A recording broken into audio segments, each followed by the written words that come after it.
पारूने मला राखी बांधली, मला आता हक्काची बहीण मिळाली। काय?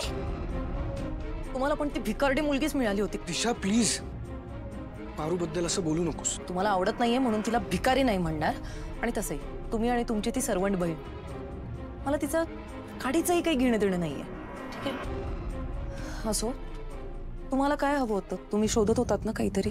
म्हणजे तुला विचारणारच होतो, तुझी परवानगी घेणारच होतो मी।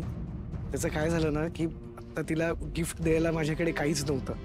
म्हणलं तुझ्याकडे जर एखादा दागिना असता जो मी तिला गिफ्ट देऊ शकलो असतो तर खूप छान झालं असतं। म्हणजे आता एवढ्या रात्री मी कुठे जाऊन आणणार ना काय?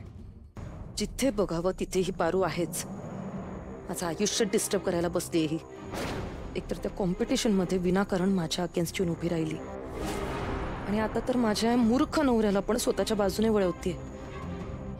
परेश्वर, मी माझा दागिना तिच्यासाठी अजिबात नाही देणार। अरे तुम्ही सुद्धा का त्या मोलकरणीला तुमची बहीण वगैरे मानताय? हा, म्हणजे ती एक मोलकरीण आहे, नोकर लोकांना असं बहीण वगैरे नसतं बनवायचं। प्रीतमनी पण तिला बहीण मानले, आणि अहिल्य आत्या पण मारुती मामांना भाऊच मानतात ना।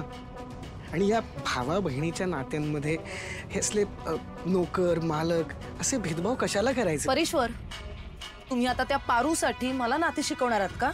असं नाही। तिच्या राखीमुळे होतं ना सगळं। पारूची राखीच तोडून टाकते मी। अगं तिच्यामुळे होतं ना सगळं। दिशा, सॉरी, एक्स्ट्रीमली एक्स्ट्रीमली सॉरी। दिशा, मी ही राखी अजिबात काढणार नाहीये, आणि मी पारूला गिफ्ट नक्की देणार। सॉरी।